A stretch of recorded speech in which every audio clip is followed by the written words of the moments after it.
Morning. Uh, and you know what? It is a good morning for most of us. But we had, obviously, most of you have heard the news about the Minneapolis school shooting yesterday at the Annunciation Catholic Church. Uh, this psycho, this monster. Um, you know, I was planning on talking about something like septum ring theory today. And it's almost funny how nicely this dovetails into that. The thumbnail that I threw up, though, the thumbnail, Tampon Tim wins. Yeah, he got what he wanted, right? That's what's happening when you see these mass shootings occur, and they get to, this is what they're looking for, right? So what do we have? Minnesota, Minneapolis, Minnesota is essentially a captured state. Tim Walz is, he came that close to being the vice president, to being within striking distance of the presidency of the United States. And this is a man who's gone out of his way through policy to encourage the development and the dissemination of the trans ideology, of the trans movement, of this particularly pernicious social contagion. And I want to remind you guys of some things. Now, this morning, I've got to keep it short this morning. I've got to get on the road. So, which is convenient for me because this is one of those things that I don't like to cover. If I had my way, the bad guy would take a dirt nap. We'd get a quick update. Hey, bad guy took a dirt nap. We did everything we could, and these are the results. And I say if I had my way, that's how it would go, because these mass shootings occur precisely because the psychopaths that do this, they know that this is the headline. Right. Columbine got massive national coverage. Those boys got exactly what they were looking for. Everybody knows their names now. You'll notice I have not yet named the shooter, and I won't this morning.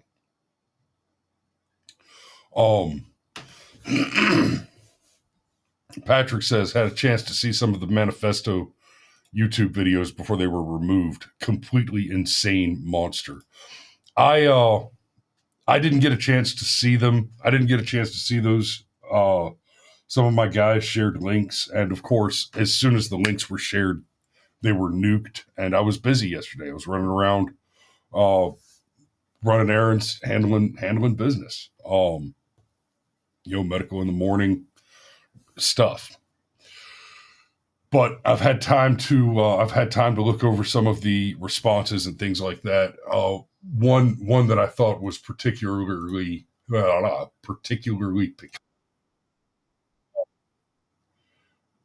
dog breath, Amy Klobuchar. I see her. I want to remind you guys that this woman is younger than Pam Bondi. Okay, just throwing that out there. These kids did extraordinary things, but they never should have been put in that position in the first place. This was a madman. He was an all-purpose hater, by the way. Hated groups left, right, you name it. There's no way to pin an ideology on this, and I think people should remember this as the facts come out about this manifesto. But what I learned from this, once again, is that guns, and we're a proud hunting state. There's a lot of law-abiding gun owners in Minnesota. But there's got to be more we can do. These kids did extraordinary things. I mean, I'm gonna play that one more time. I want you guys to don't just listen to what she's saying. Don't just listen to what she's saying. Look at her face, right? Look at her eyes. Listen to how she's just breathless. She's so happy, so excited that she gets to do this. Never should have been put in that position in the first place. This was a madman. He was an all-purpose hater, by the way. Hated groups left, right, you name it. There's no way. And that right there, he was an all-purpose hater. Hated groups left, right, you name it. And yeah, we've seen the images. He wrote on all his weapons and magazines with a white or silver Sharpie. Explicit calls to assassinate the president, to kill all the Jews, 6 million wasn't enough, et cetera, et cetera. He was an all-purpose hater. Funny story. If you'll recall, we talk about the members of the tribe on this show every now and then, because there is a high concentration of a certain demographic in certain positions. But here's the thing. You've never heard me call for the extermination of the Jews. But we did see that. We saw leftist protesters and demonstrators screaming from the river to the sea on every college campus in America throughout the 2024 election. Right? Y'all, socialism is the left. Eugenics is the left. Right? These are the things that this woman runs on. They run on socialism. They run on eugenics. That's abortion. Using abortion as a mechanism to eliminate birth defects. Like, oh, well, hey, here's a baby that might have Down syndrome. Let's go ahead and kill it before it comes out. And what was this Troon shooter's objective? By his own admission, according to his manifesto, the videos that he published, he was explicitly interested in killing children. The thing I want you guys to pay attention to: when these people tell you who they are, believe them.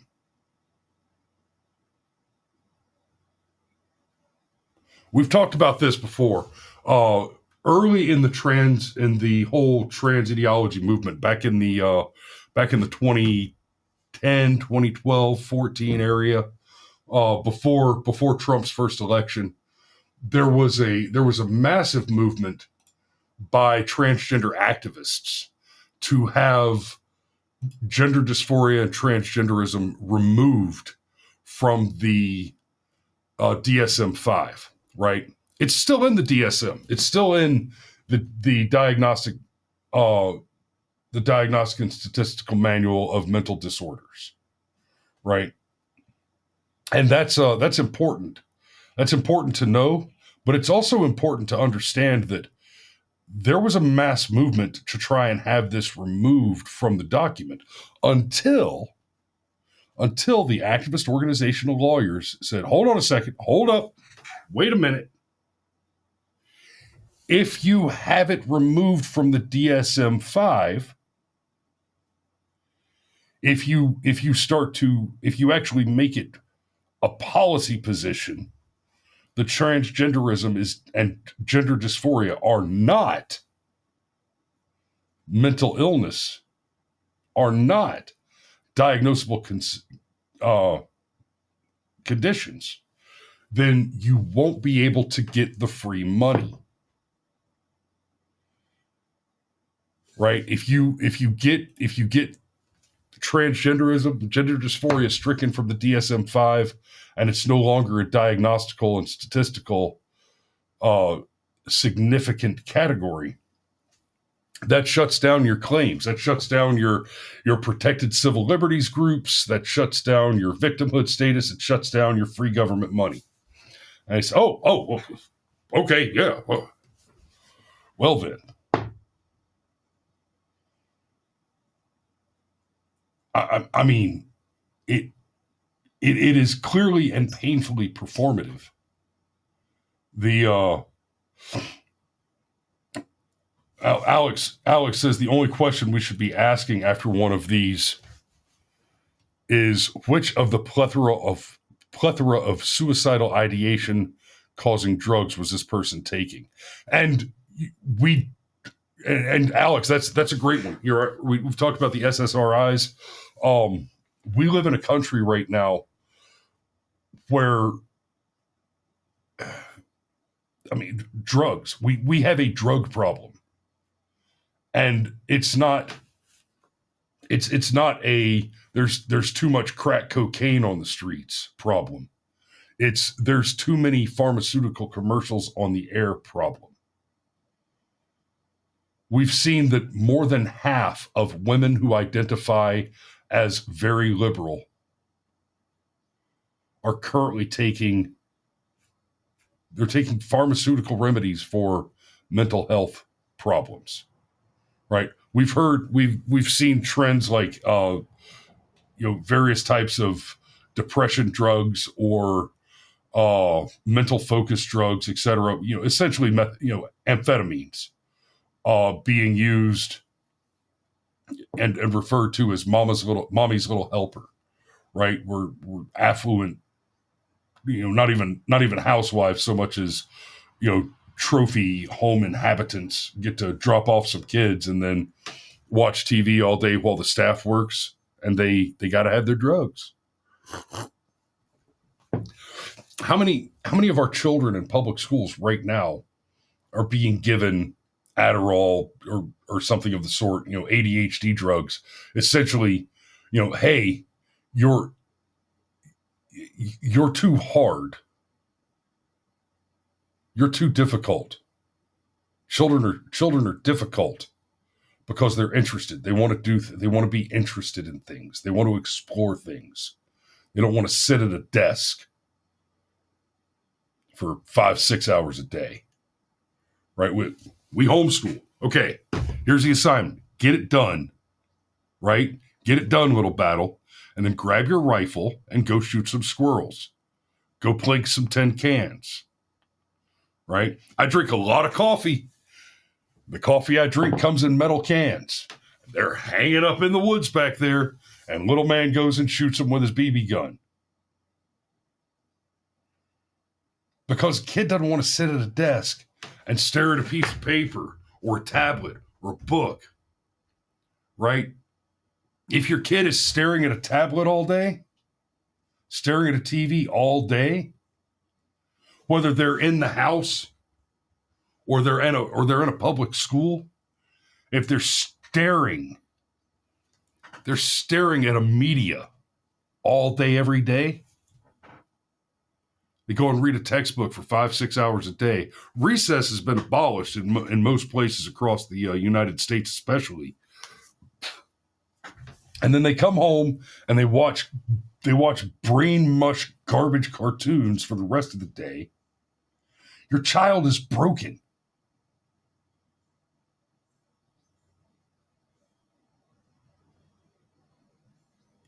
Now you add to that, they're being taught by Miss Joseph or Mr. Shaquita with a rainbow flag and a pride flag and a trans flag in the classroom, and then they come home to watch the next version, the next schlock out of Disney that's showing them, Gonzo the weirdo with the big nose in a fucking tutu. They might develop some questions.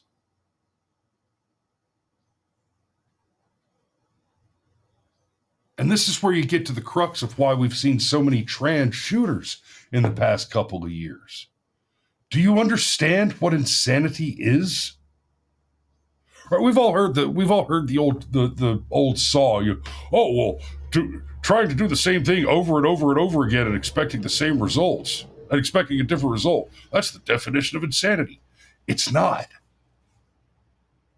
That's cute. That's a great little buzz phrase to try and help somebody understand that the thing they're doing isn't getting the results they want, so they need to try something else. Okay, that's fun. That's cute. That's a step in the right direction. But insanity, madness, that is when your perception, your perceived reality is incongruous with actual objective reality. Here's a bombshell for all your grievance studies students. This is something that we need to remind people of, apparently. Somehow it has escaped the lexicon. There's this thing, okay? It's out there. You can touch it. You can smell it. You can see it. You can taste it. You can hear it. It is accessible to you. Go back to the Aristotelian metaphysic or the Nicomachean ethic and examine first principles, first access. You can touch it.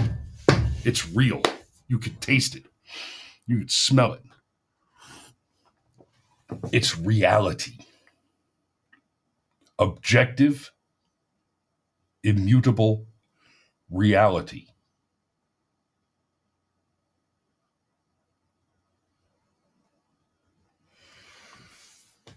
When you look at these guys, these leftists, these psychopaths, these madmen,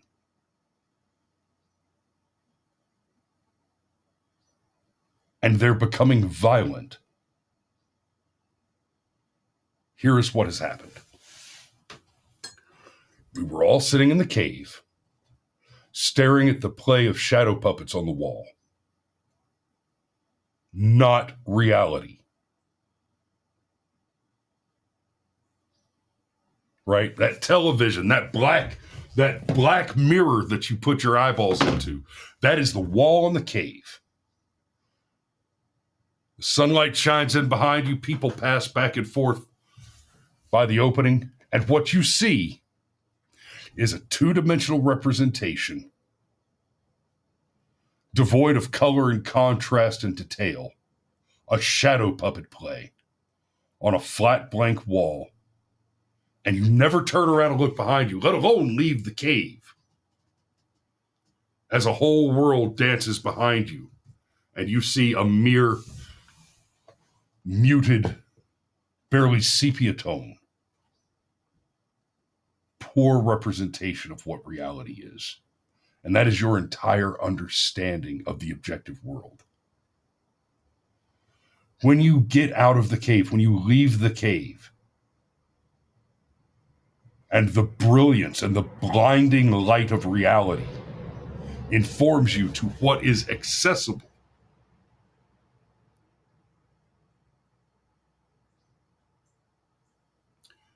you might think, I want to go back and tell this to them.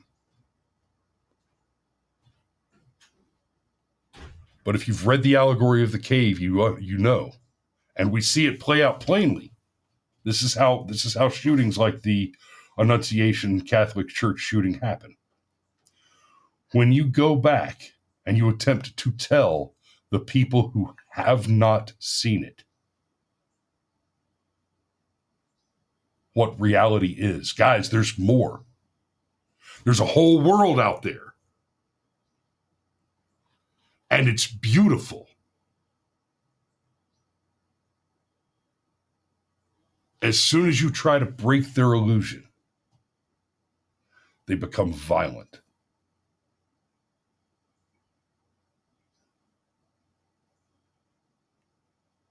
That is what insanity is. It is when your understanding of reality is incongruous with actual, physical, objective, tangible reality.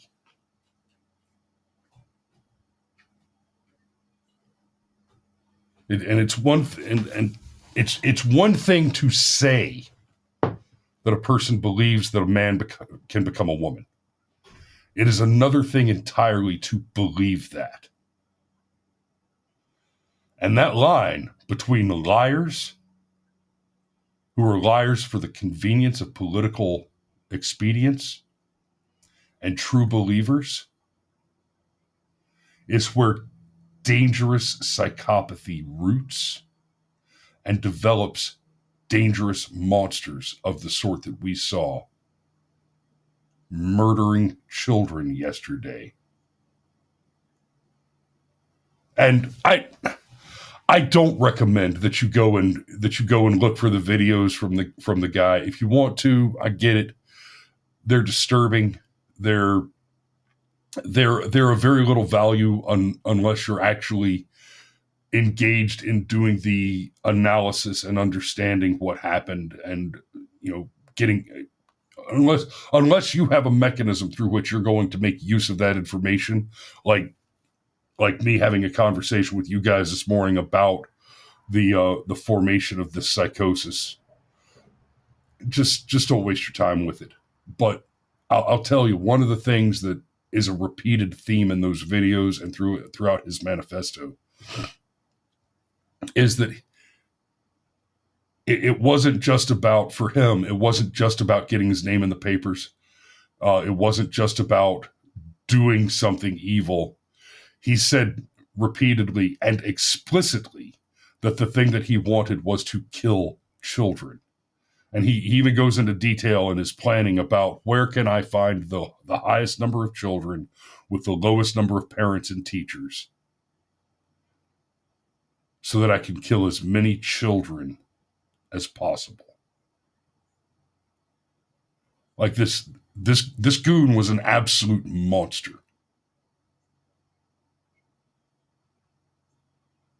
And you're going to hear a bunch of anti-2A nonsense. You're going to hear that it's Trump's fault because evil Republicans make these people feel unsafe. Y'all, if you ever hear someone say they feel unsafe, outside of the context of bad work conditions or the presence of an actual tangible enemy, you're looking at someone who has a serious problem with the perception of reality, and they are developing a serious mental illness. Aaron Olson points out this happened in a Democrat state. I want to take that one step further. In particular, I got spun off and walked away from this, but I made it a point to say Tampon Tim wins, right? Make no mistake. Like I said earlier when I showed you Amy Klobuchar speaking, they're giddy about this. They're happy about this. This is the objective. This is a big win for Tampon Tim.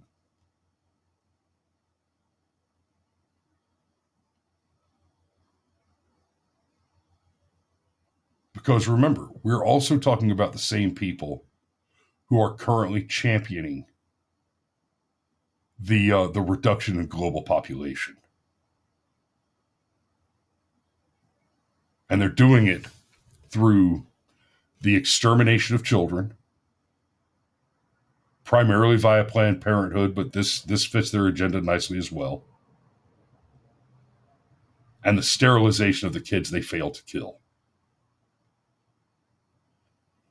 There are some other pieces to that plan, but this is what they do. Now, on that grim fucking note, and I apologize for the grim tone this morning, but it is one of those shows. I'm going to have to go ahead and put a pin in that one. Sergeant Major says it's time for me to hit the road, and he's absolutely right. I need to pop in that truck and roll on down the highway. So, thanks for watching this morning, guys. Y'all be safe out there. We love you, and we will see you tomorrow.